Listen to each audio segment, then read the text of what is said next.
talking about attraction, instant attraction, we're going to see the part that smell, the scent plays in when you feel attracted to someone. We're also going to learn a little bit about pheromones and the part they play in this attraction, and if they play a part at all. The definition of a pheromone is a chemical that has a physical effect on the behaviour of an animal.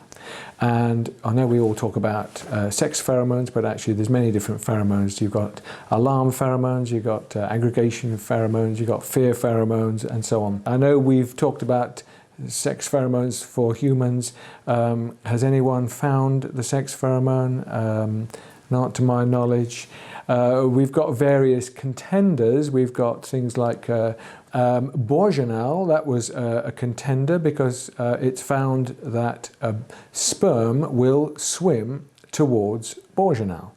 And the idea is that that's how the sperm finds its way through all the tubes and finds its way to the female egg and fertilizes it. You know, we're not just setting off in all directions, we know where we're going. Unfortunately, no one has actually found any bourgeonal given off by the female egg. Much more exciting, really, is research now which is looking at our genes, and in particular what's called the MHC, which is the major histocompatibility complex.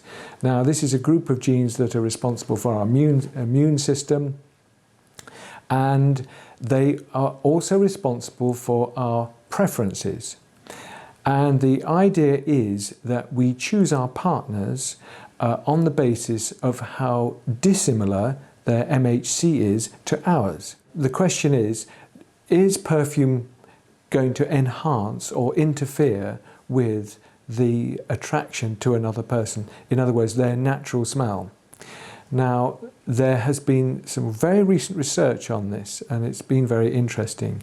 And the results of the research in a nutshell are that if a person is wearing a fragrance that they have chosen themselves and they like and they prefer, there is no interference between the attraction of that person, their MHC, and the fragrance. Whereas if they're given a random fragrance, there is a significant effect on it, and it will interfere with that person's attraction.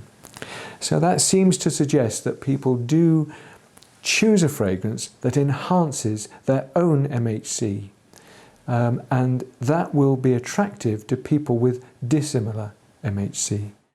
I have here John with me. John, thank you for having us here at the Cotswold's Perfumery. How long has the business been going on, and tell us a little bit about the history?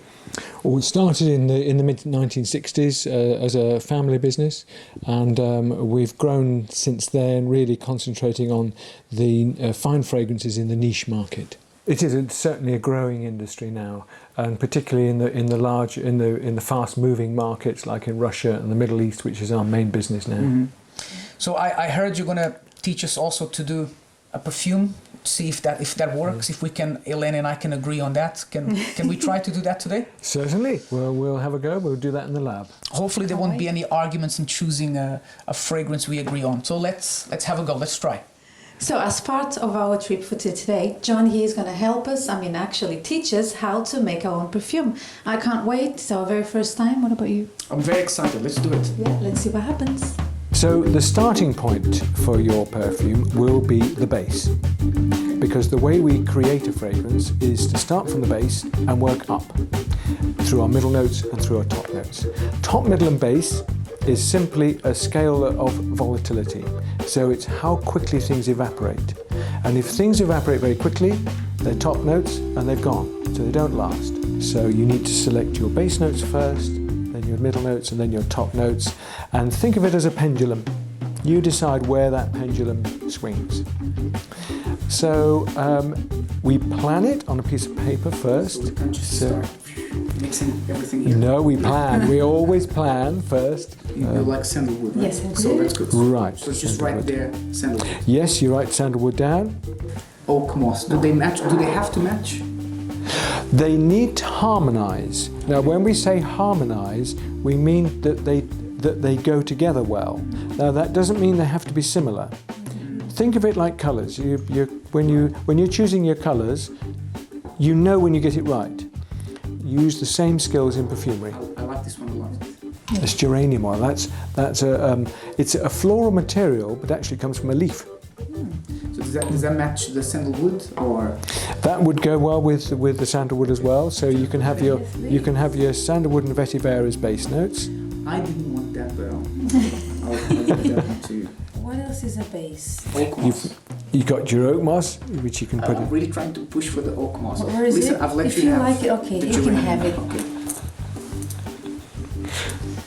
Oak moss. So it's agreed we're doing a unisex perfume, right? Yes. Okay. Oh, that's exciting. Okay. Okay, so you have that, and now you want to finish off with your top note. I did, yes. I'm just not sure if it's gonna match. Yes, it will go well with that, because bergamot is the least of the edible citrus notes, and you don't want to have your fragrance smell edible. That's a bit of a no-no. You're gonna love this one. This is my husband's perfumes. They're all like Are they? yeah, very much. Beautiful, beautiful material. Very, very popular. Now we need to put down the quantities. So the 100%. When I just said to you, put lots of it.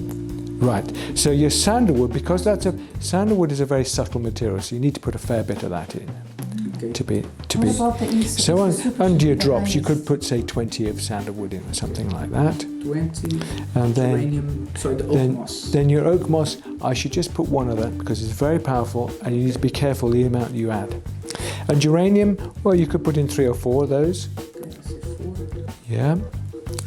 The bergamot, ISO is super. ISO is super. Well, you can probably put 20 of that in as well because that's quite a nice. And bergamot, try 10.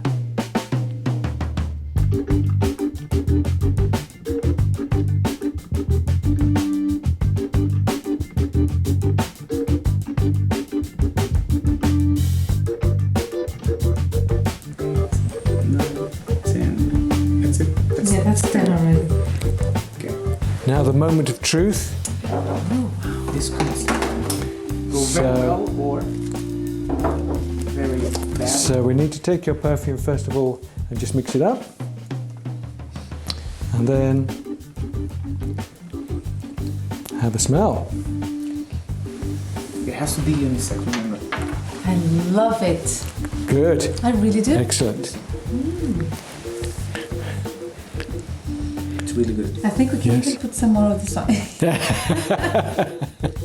So we have the official Love Talk fragrance here in our hand, right? I had to compromise on the geranium, Yes. and you had to compromise on the.